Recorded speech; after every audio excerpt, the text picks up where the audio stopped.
The rationales, the other positions, the reasons they're doing the things they're doing are things that we don't have in the world anymore. For instance, Paul, who is the biggest opponent of same-sex intercourse, was an opponent of sex in general. He wanted everybody to be celibate. And he suggested that if you could not hack celibacy, if you couldn't make it work, go ahead and get married, but then only have just enough dispassionate sex to make you not want to have sex. So sex served a prophylactic function in Paul's sexual ethic.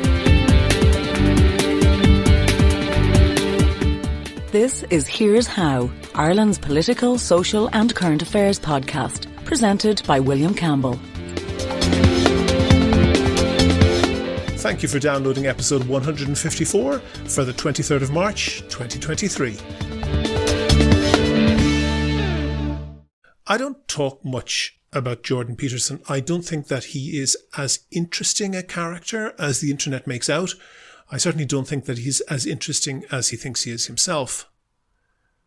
In case you've been living under a rock for the past few years, he's a Canadian clinical psychologist and university professor who got a lot of attention for what seemed to me pretty basic psychological observations. I think that he got that attention because he couched those observations in terms that appealed to a right-wing audience. I don't think it would be fair to call him alt-right. He doesn't seem to like the extreme right, but they do seem to like him because he was able to articulate criticisms of the left in an impressive sounding way, and they were happy to ignore his criticisms of the right, which, to be fair, he did make. This fan base has earned him sacks of money, from Patreon sponsorship to massive book deals and speaking tours. So, fine, there are lots of authors that I'm sceptical of. And I have to say, he made one case for conservatism, political conservatism. Basically, he says that the way our society is set up has got us all here to where we are today. Over evolutionary time, more than 99% of all species have gone extinct. Over the past few million years, a whole slew of hominids, our cousins, have gone extinct. The Neanderthals, the Denisovans, and so on. And from prehistory to today, many societies of modern humans, many cultures, many groups have essentially been wiped out, either by forces internal or external. But we haven't. By definition, whatever we've been doing up to now works, because it got us here. Peterson's argument, essentially, is that we should be very careful changing what we know works for the latest fad, some bright idealistic way to reform society, because there's no certainty that idea will work, and we do have certainty that what we have been doing up to now does work, for us anyway. That argument is not as strong as Peterson thinks it is, because one of the things that has got us here today is that we innovate. That's what humans do. We're good at adapting to new situations.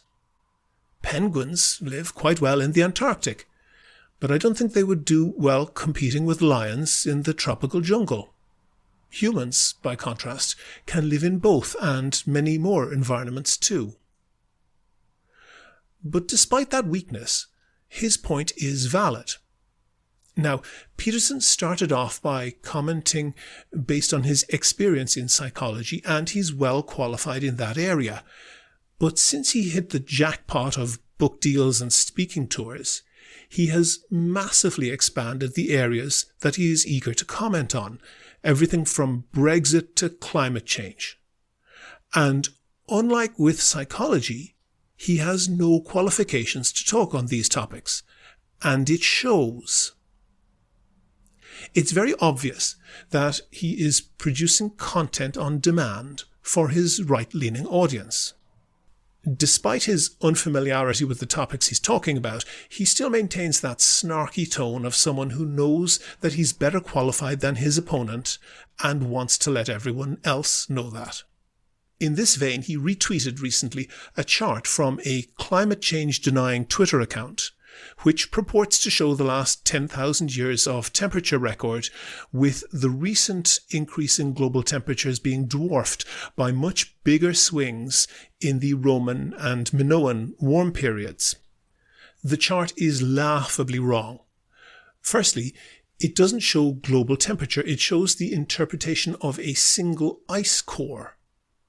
It is possible for historic temperatures to be worked out by studying long frozen ice, but this is done by taking thousands of samples, not just one.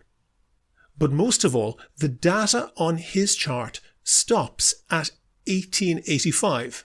You heard that right. The years are marked in tiny numbers at the bottom, but there's no data at all on the chart for almost the last 150 years, so it obviously doesn't tell us anything at all about the extent of recent climate change. The data series on the chart is also zoomed in a way to make temperature changes like the Roman and Minoan warm periods seem enormous, and it makes a small uptick at the end of the chart, circled in red, look tiny. That small uptick is labelled sarcastically on the chart as the, quote, supposedly unprecedented warmth of the present climate. But, of course, it's no such thing because, as I said, the end of the chart is 1885. But Peterson tweeted this chart with the ironic comment, "Anyone object to this chart?" This chart, by the way, has been doing the rounds of climate change denying blogs and Twitter accounts for years, and it has been entirely debunked. Now, there is a better chart of the global temperature trends for the past 10,000 years. It's for the last 22,000 years, actually. The graph uses multiple independent sources of temperature records, thousands of them. It goes right up to the present day, and it's based on the work by Dr. Matt Osman of the University of Arizona, and it's been peer-reviewed and published in the highly respected scientific journal Nature. I'm putting links to all of these and the graphics involved on the blog post for this podcast, by the way.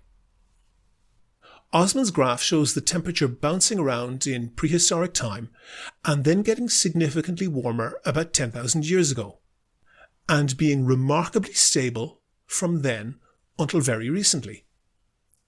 Basically, global temperature is a flat line from 10,000 years ago until when our grandparents were born, and since then it has spiked up sharply and is predicted to increase even further. 10,000 years ago is significant, very significant. 10,000 years ago is when the last ice age was ending. Mammoths were dying, sea levels rose, the world got warmer, stably warmer, and civilization in Mesopotamia and then other areas flourished. Humans changed from being hunter-gatherers to farming, domesticating livestock and raising crops. Farming was a far more efficient way of producing food, so people who all had to work all day long just to eat before could now do things like bake bread from flour and use other long-lasting foods, and they could also invent architecture and build everything from the pyramids to Newgrange, and invent writing and get educated. And that created a snowball effect where knowledge is efficiently stored and passed on. And that gave us our modern society. All of that happened in the last 10,000 years in a period of remarkable climate stability. It is safe to say that it could not have happened at any other time where there are quite sharp swings in climates.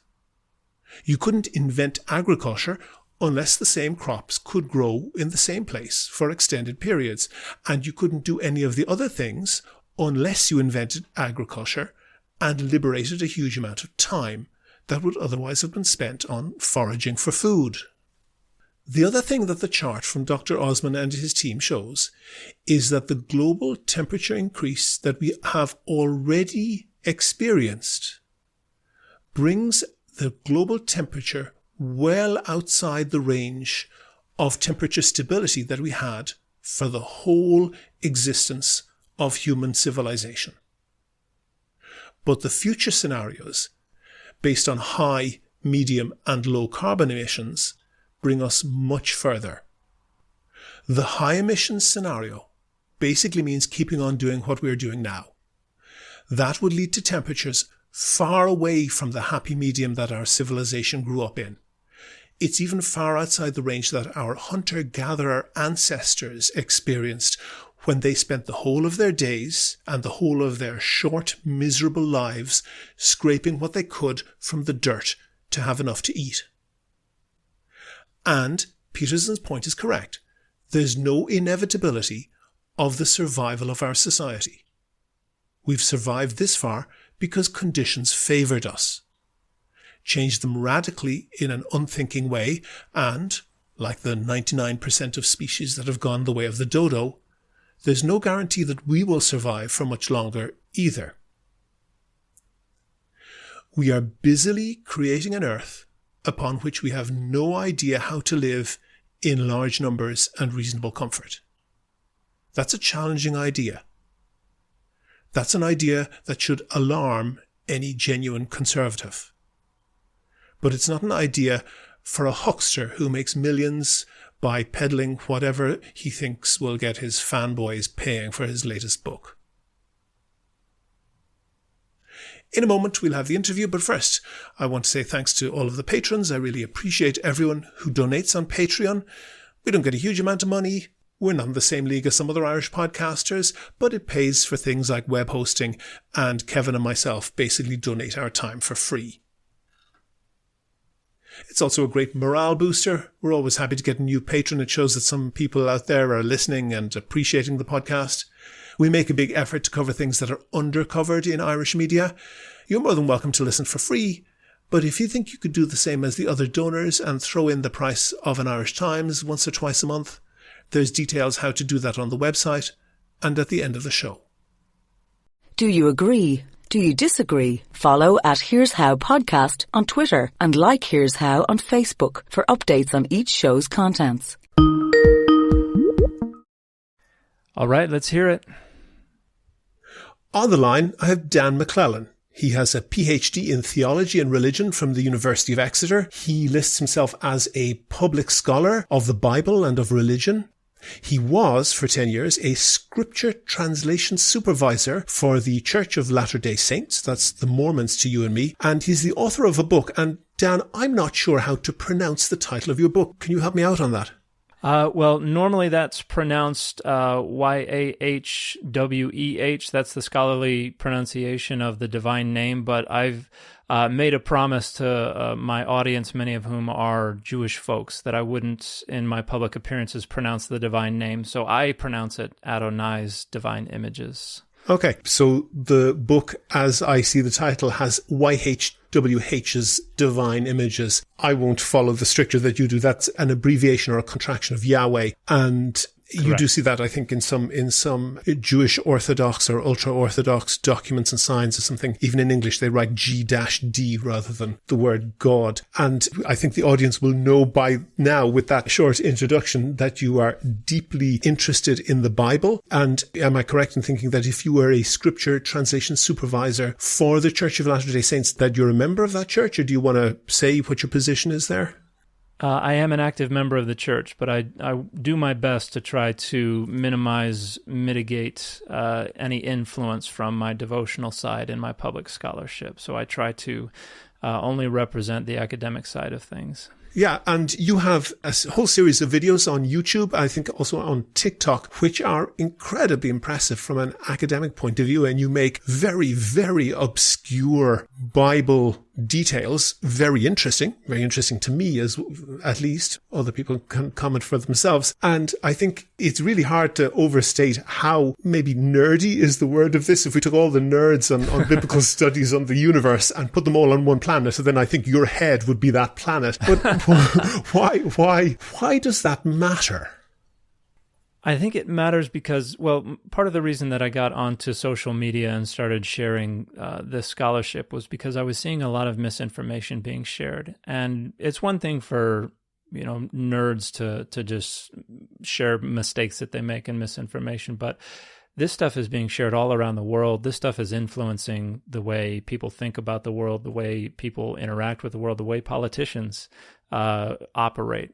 And so because it is so influential and because this misinformation can be so damaging and can harm other people's lives, I thought there needs to be somebody out there, to use an American metaphor of baseball, calling balls and strikes, just trying to call them as they see them and providing what people can trust to be, to the degree possible, objective, unbiased data regarding these issues, and so that people can come to their own conclusions and can see through the misinformation and the exploitation and the misleading rhetoric that is out there. Okay. And then I guess people perhaps who don't know your format might not know that what you typically do is you find some video or some statement by someone who is, and we have a saying in Ireland, sometimes they're using the Bible as a drunk uses a lamppost. They're using it for support rather than illumination. And you, I think, try to criticize people who are, making claims based on what they say is in the Bible. Can you give me some of the most egregious examples of the misinformation that you've encountered on that? There's quite a bit. And recently, in fact, I've got a video that will be coming out shortly on my channel that addresses end times prophecies misinformation. There are a lot of folks online that are suggesting the drought in Iraq that is lowering the water levels in the Euphrates is the beginning of the fulfillment of a prophecy from the book of Revelation about 4 angels that are bound under the Euphrates River that are going to be released to kill 1/3 of humankind once the Euphrates River is dry. And this is, as I've pointed out in a number of videos, conflating 2 different chapters from the book of Revelation into one, and then misreading that conflated narrative to turn this into a prophecy. And so these are folks who have an idea in their head and are trying to connect it with events that are going on in the world, and so misread, massage, manipulate the text in order to make it sound like this is the fulfillment of this prophecy. And that's just remarkably harmful, particularly for people out there who don't know any better. Why is that harmful? Well, there are a number of things that are influenced by public opinion. For instance, in the United States, we have to deal with a lot of climate change issues. And for people who believe that this world is coming to an end and that we have no responsibility to care for the earth or that God is in charge of it all anyway, a lot of those people sit in positions of power in state legislatures and even in the U.S. Congress. And they're making decisions about how we're responding to climate change problems. And for the most part, they're ignoring it. And so here in Utah, for instance, a pregnant woman is more likely to lose her baby because of poor air quality in our state. And so it's literally killing people. And we're not doing anything about it because the people in power have decided they're going to latch onto this rhetoric about, their voter base, the people who are conservative, religious folks. They don't want us to do anything about it. They just want to let God take care of things. And so the end times prophecies are related to that, this idea that everything's wrapping up soon anyway, and so we don't have to pay attention to things. We don't have to try to fix social issues. We don't have to address climate change. We don't have to do all of this because God's bringing the world to an end shortly anyway. And the more soon this end of the world is going to happen, the less we need to worry about things going on further down the line. Okay, I'm going to come back to that because I think that's a very interesting topic, but I want you to clear up the definition of one word for the listeners first. What is univocalism?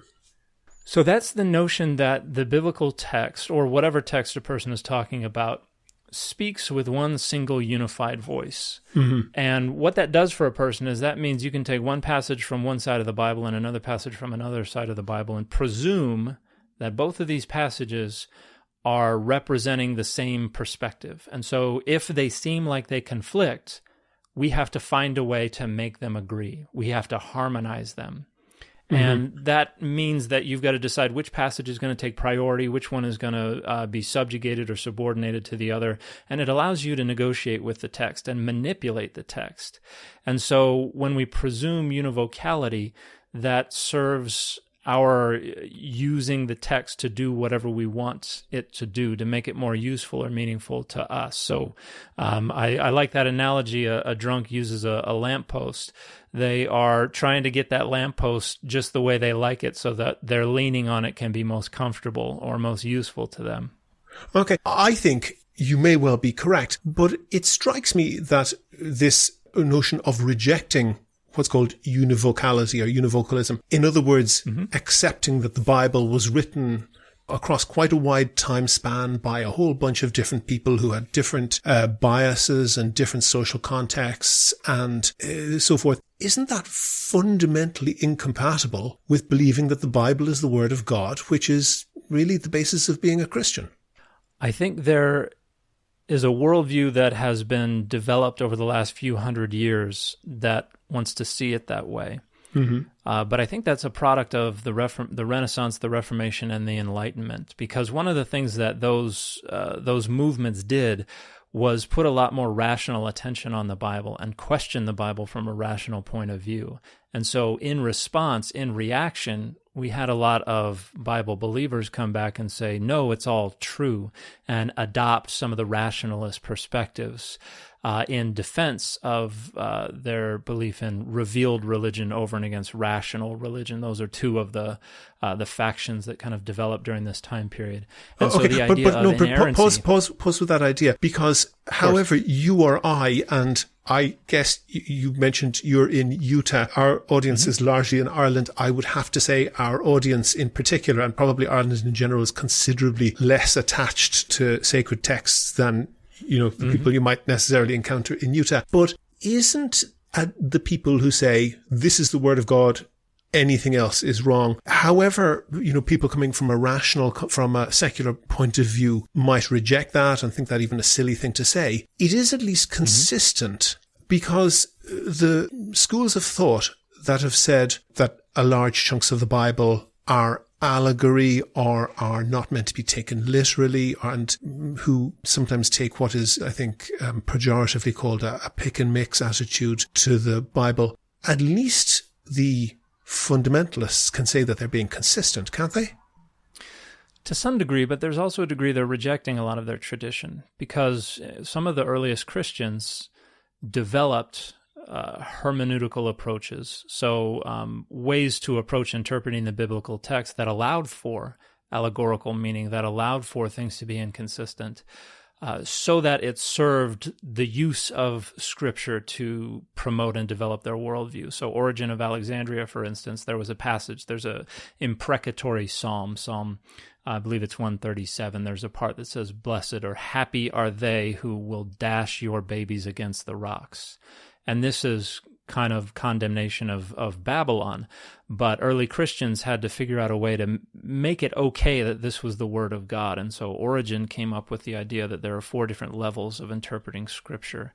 And one of them is so a moral I think level. people might have missed that. So essentially the Bible essentially enjoined the Israelites who were imprisoned in Babylon to dash the heads of the babies of the people of Babylon who were imprisoning them against the rocks. This is in the Bible, and that's quite difficult to justify. And the way to justify it is, as you were going to say, am I correct?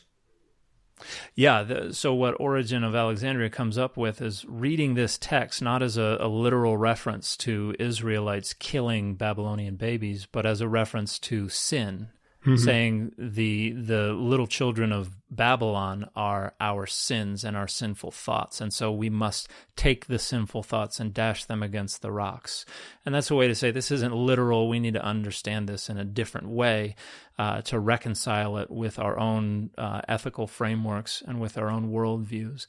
And there have been a number of different Christians since the 1st century CE that have found different ways to approach the Bible in order to iron out a lot of the problematic aspects. Okay, it. well then you're the scholar on this, and you're the person who should know. We don't have anybody to go back to ancient Babylon to ask, but I think you're the next best thing. When the person who wrote that about dashing the heads of the babies of the people of Babylon on the rocks, in your view, what was that person thinking? What did they think they were writing? I think this was a person who was coming out of the Babylonian exile and viewed Babylon as kind of a symbol of all that is evil. So I can't speak for Ireland, but at least I know in the States a lot of people think of, for instance, ISIS as kind of the symbol of all that is evil.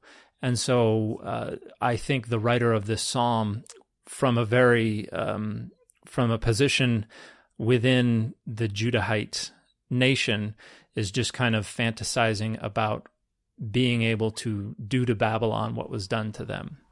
So sure, but if you believe that this, and it's clearly a recommendation, there's nothing of this description that would allow somebody to believe that this is not being something that is advocated for, whatever it is they're advocating, whether it's real babies or symbolic babies. But it does seem that in very many cases, in order to adapt the Bible to be acceptable even to the most extreme of modern sensibilities, you need to do an awful lot of work.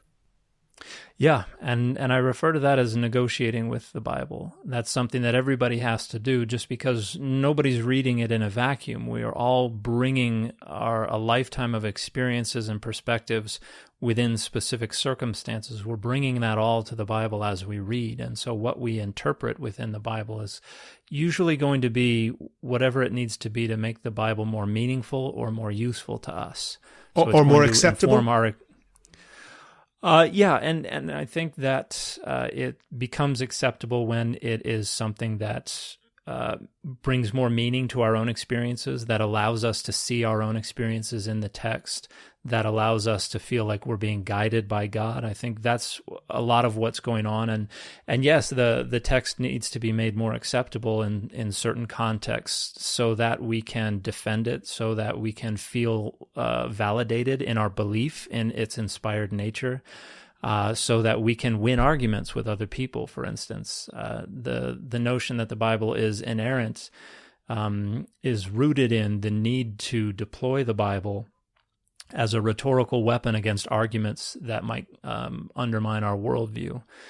And so there are a lot of different ways that people negotiate with the text, and it's very selective. Sometimes we want the Bible to be literal, other times we want the Bible to be figurative so that we can deny the literal meaning, because that may complicate things. Okay, but to bring that round in a circle, because you say that your videos, and they're really excellent, I can't recommend them highly enough. I will put links both to your YouTube and to your TikTok for anybody who wants to donate their data to the Chinese government. I'll put links for those on the page for this website. But you mentioned about countering misinformation. To the extent that you say you and everybody negotiates the meaning of the Bible in the way that you use that word, what counts as misinformation in that case? Well, I think that what scholars try to do is, there's no meaning in the text to be excavated. We have to bring all the meaning to the text, and we can either be doing so with the aim of supporting ourselves today and our own identity politics, or we can try to reconstruct the experiences, the worldviews, the interpretive frameworks that the original authors would have had. And that's always... that's never an exact match. It's always just a rough approximation. Are you sure it's an approximation? Sometimes we don't know. There are a number of cases where there are readings. Surely there's sometimes we really know it's not. Yeah, and that's where I come in to say this is most likely misinformation, and particularly when people are mixing the texts and imposing interpretive frameworks that have only recently developed. For instance, a lot of people recently are pointing to passages in Isaiah and saying, see, they knew the earth was a globe, was a sphere anciently. And we can look at the way the words they're talking about have been used in the Bible and elsewhere, and it's very clearly not the case. So that I would say is misinformation. That's an attempt to say our scientific understanding today was miraculously known to the ancient world, and there's absolutely no data that indicate that. And so, there are certain times when we can be more confident, and there are other times where we cannot be as confident in our reconstruction of what they likely thought the text meant. But when we can be more confident, that's where I'm going to put a more critical eye on the way people are deploying the text today, and particularly as a weapon against, for instance, minoritized groups, marginalized groups like the LGBTQ plus community. We get a lot of misinformation about the Bible, and that's not to say that. Well, Paul, I'll pause you on that one. Does the Bible condemn homosexuality?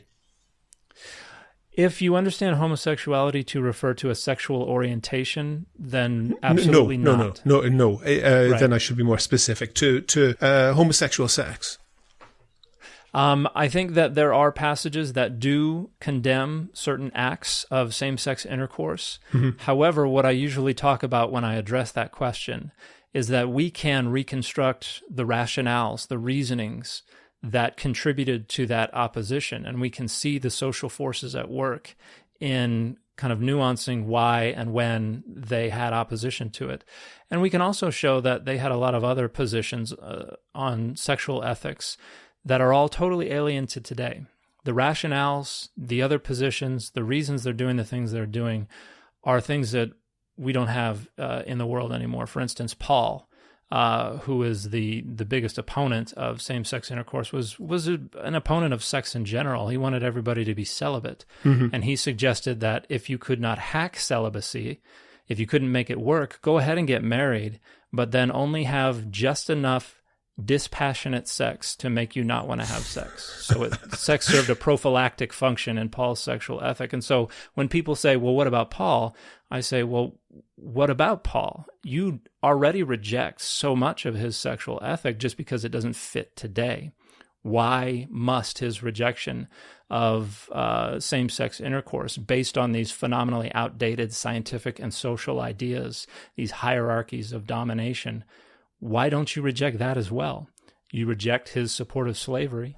You reject his support of the subordination of women.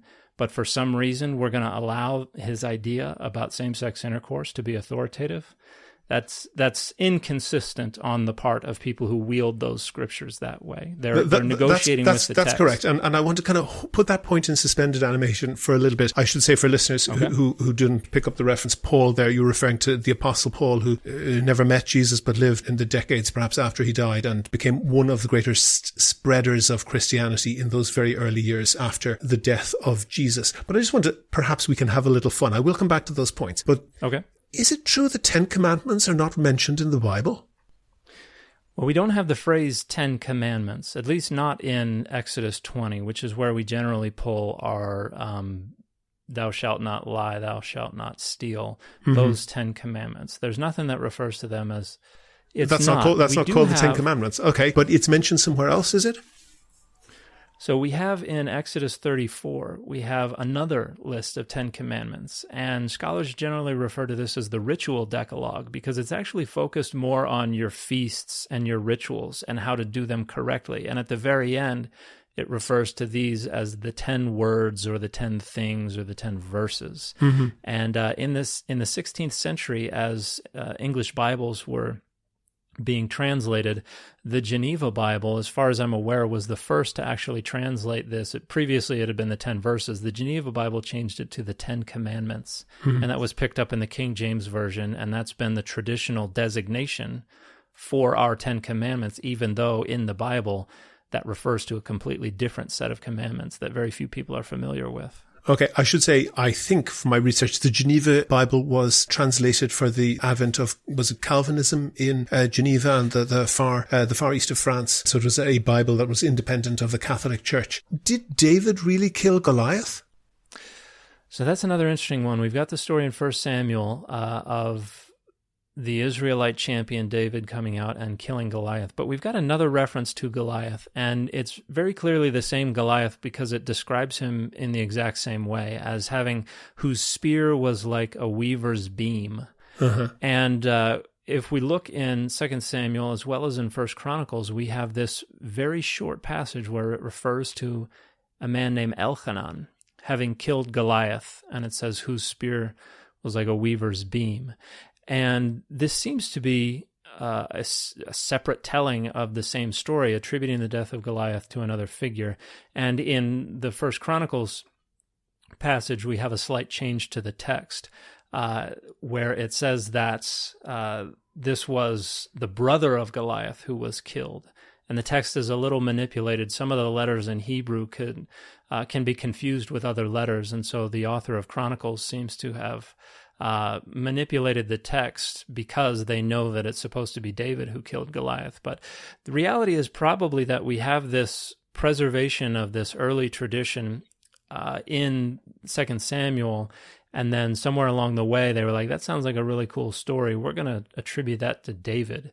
And so the story of David's life and David's rise to the throne was probably elaborated on, sprinkled with a bunch of things that were actually done by other people.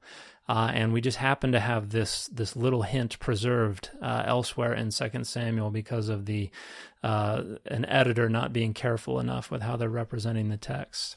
Okay, and I guess the question every schoolboy asked, if Cain and Abel were Adam and Eve's children, how did they go on to have more babies? And I saw a thing saying that actually Cain lived in a largely populated world. Is this true? So what scholars would say here is that the story of the Garden of Eden, Genesis 2 and 3, originally circulated separately from the story of Cain that begins in Genesis 4. And that when the two of them were brought together, we now have this narrative incongruity. That the story of Cain originally was told from the perspective of, a civilized, inhabited world. And then it was brought together, and now we've got this kind of incongruity. And so many scholars would say those are just two independent stories. But at some point along the way, they got brought together, and other people, no doubt anciently, people asked the same question. But there seems to have been a way to handle this anciently as well. Because if you look at Genesis 1, we seem to have a separate creation account. And scholars also agree that these two creation accounts circulated independently. But in Genesis 1, it refers to God creating man and woman in his image and his likeness. And then in Genesis 2, we have God creating Adam, breathing the breath of life into his nostrils, and then from Adam's side creating woman. And so anciently, it seems that readers looked at this and said, okay, there was a first initial creation of males and females, and that's not limited to a single individual. That could be interpreted collectively. So God created humankind. And then later we have the story of Adam and Eve. So it could be interpreted, and probably was interpreted anciently, as kind of a twofold creation. Humanity is created, and then later we have these individuals that we call Adam and Eve created. And so by the time they have a child, Cain, the initial creation of all humanity has already populated the earth. Now that's not how people tend to read it today. They tend to treat the two creation accounts as two different perspectives on a single creation account. But anciently, they may have made sense of that convoluted narrative by reading it that way.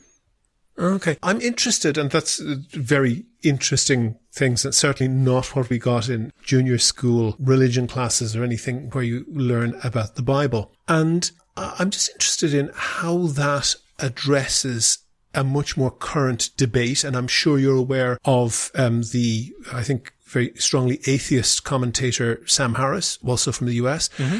And he has taken on a number of religious figures, and he seems to take up against, you can characterize perhaps the debate between the two of them, of the religious figures saying that we need a final authority external to mankind in order to have any sort of morality. And Sam Harris has attempted to argue against that. And the criticism of his position is that, how do you know? How can you say that murdering somebody isn't a bad thing to do if you don't have any absolute moral compass, if you don't have any point of absolute morality external to humanity. And clearly the implication, and sometimes explicitly said, is that the source of this absoluteness in morality is the Bible. From what you're saying, that seems to me to be absolutely impossible. Would you have to be on Sam Harris's side on that debate?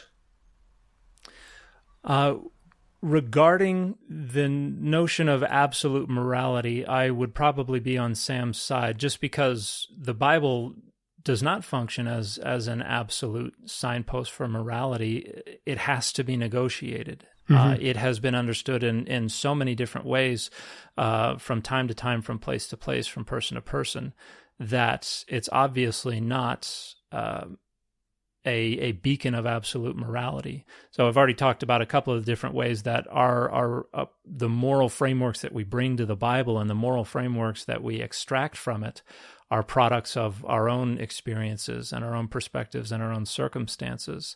So it's already not an absolute moral position. It's something that's negotiable. It's something that has changed over time. So to the extent that the Bible has morality, it is because the human reader has brought it to the Bible. Exactly.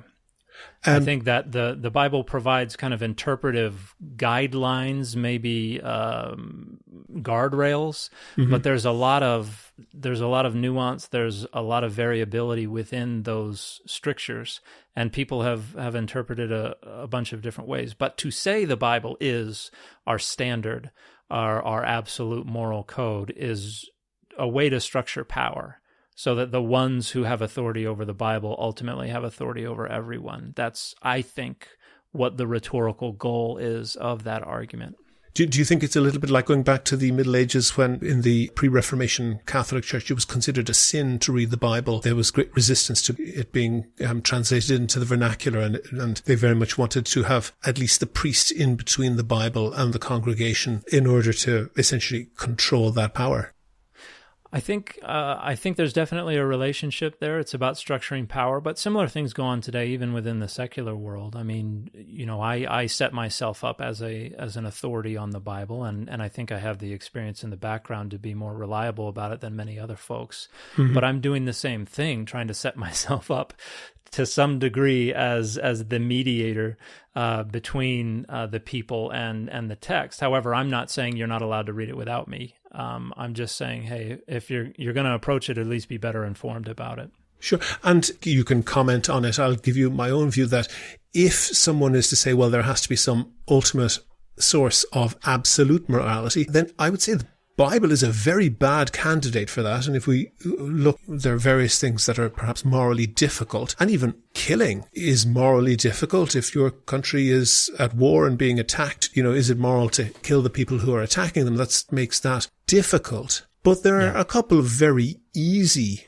moral questions. For example, slavery, and for example, rape. And the Bible is absolutely not clear and coherent in its condemnation of those, certainly not in the way that our current society is. And indeed, in many cases, you may comment on this, it certainly appears to endorse both rape and slavery. And you can comment on that, whether you think you agree with that or not in a moment. But what I see from that is that somebody who argues in favor of absolute morality doesn't have an absolute place to take it from. I agree 100% that it's holding up the Bible as something absolute while also having to negotiate with it and having to wrestle with a lot of inconsistencies and wrestle with the fact that, we treat slavery as an absolute evil for the most part. Most of us do today. And in the Bible, it is part of the fabric of the society. It's never questioned. When we talk about fish not knowing that they're swimming around in water, they just did not think about slavery as something that was, negotiable back then. It was just the reality. And they didn't question it. They just figured out how to work within it. But you also have positions that are based on identity politics, where when they do slavery to us, it's bad. When we do slavery to them, it's just fine. And similarly, how they understood what rape was very different back then. But in a similar way, if someone else did it to our children, or to us, that's bad. But you also have Moses saying, when, slaughter all the Amalekites except for the virgin girls, you get to keep them for yourselves. And that is almost certainly a reference to keeping them as sexual slaves. So, which, according to our understanding of agency today, would constitute rape. But they would have thought about it differently back then as well. And so it's dangerous to hold those things up as absolute moral positions, because you have to find a reason to either say, we're different today, or you have to find some way to try to rationalize why it should be okay to do those things today. And either way, your negotiation is probably going to involve a lot of manipulation and misinformation. Yeah, that sounds like a lot of hard work. Yeah. I wish people would take the easy route of just trying to understand the Bible within its historical context, which itself is hard work, but can't be as hard as trying to make genocide and rape okay. Yeah, you have kind of arrived at the ultimate idea that I wanted to kind of get to. And you were a member of the Church of Latter-day Saints. Obviously, you worked for them using your great knowledge and scholarship for a long time. Irish people may not be familiar with that church at all. The name Mormons is probably much more familiar to Irish people, and probably most Irish people's the bulk of their knowledge about that church would come from an episode of South Park, which I'm sure you're aware of. I don't know how you view it, but what you're describing, and I think you describe it incredibly well from both an accessible point of view and from a scholarly point of view, but it seems like an amalgam of oral stories, old wives' tales, bitter feuding, and urban legends that was put together because a particular tribe or a few particular tribes came together and were able to write when the people around them were not, and became influential because of that. And I have to put the question to you, why are you devoting your life to this? And in particular, would devoting your life to the sort of things on TikTok of, I don't know, teenagers singing into their hairbrush, miming songs in their bedrooms be any less meaningful than that? So I think the Bible has influenced the world for good or for evil. It is the single most influential text that has ever existed. Sure. And I started devoting my life to it because I wanted to better understand it. I wanted to be able to know when it was being used for good, when it was being used for evil. And as I learn more and more about it and the academic study of it, I see how misused it can be, and I see the harm that it can do. And I lived for 2 years in Uruguay in South America as a missionary for the Church of Jesus Christ of Latter-day Saints. You were one of those people with a white shirt and a little a little pin on it that said Elder McClellan, and tried to stop people in the street and ask them, did they want to come to a concert about Jesus? Yeah? Something like that, yeah. I saw how Christianity and other religions operated outside of the United States and in other languages, and I saw how the Bible functioned. And I had the privilege and the opportunity to live in the UK, in England, when I did one of my master's degrees, and then I went up to Canada for another one. And I've seen how religion and the Bible can function in a lot of different contexts, and it has just fascinated me more and more. The more I see, the more it fascinates me, but the more it troubles me as well. And so I would say that today I continue to devote my life to the study of the Bible, because I see that there is an virtually infinite amount of good that can come out of it, but a virtually infinite amount of evil that can come out of it as well. And I'd like to be a force for the former, and I'd like to be a foil to the latter. And I think that I'm trying to set an example for my children as well, so that as they grow and as they figure out what kind of relationship they will or will not have with this text, I want them to be able to see how it can be used responsibly, and also to get to know a lot of the wonderful people around the world who are engaged in the same effort to try to take something that can be deployed for unspeakable evil and revert to using it for good, to help bring people together. And I think it can serve that function. I think that that is an impossible goal to get everybody on that side of the line, but I think there are a lot of good people out there who can help us try to. We're not going to get rid of it. It can't just be destroyed. It's not going to go away. But I think we ought to try to show as many people as possible that we can understand it in a way that benefits society and that benefits the people who are on the margins of society. And unfortunately, that's not the way that things are trending these days. At least in my country. I don't know about your country, but I'd like to try to change that. Dan McClellan, PhD in theology and religion, public scholar on the Bible, and TikTok star who doesn't sing into his hairbrush in his bedroom. Thank you very much for talking to me. Thank you for your time. I appreciate it. Go to the website for sources and references from the show. And while you're there, you can like the show on Facebook, follow the show on Twitter at Here's How Podcast, and follow Dan McClellan at Maclellan, that's MAKLELAN. And get in touch if you want to suggest a guest or a topic that we could feature in an upcoming show. Thanks again to all of the patrons on Patreon. As I said, it covers the cost of keeping the podcast going. And if you could throw in the price of an Irish Times or even a copy of the Beano once or twice a month, then please do go and sign up at patreon.com/Here's How. That link is on the website. Also there you can find out how to subscribe to the podcast for free on your computer, on your phone or by email. All that information is at www.here'show.ie. The Here's How podcast is produced and presented by me, William Campbell. The co-producer is Kevin Wolf. Thank you for listening.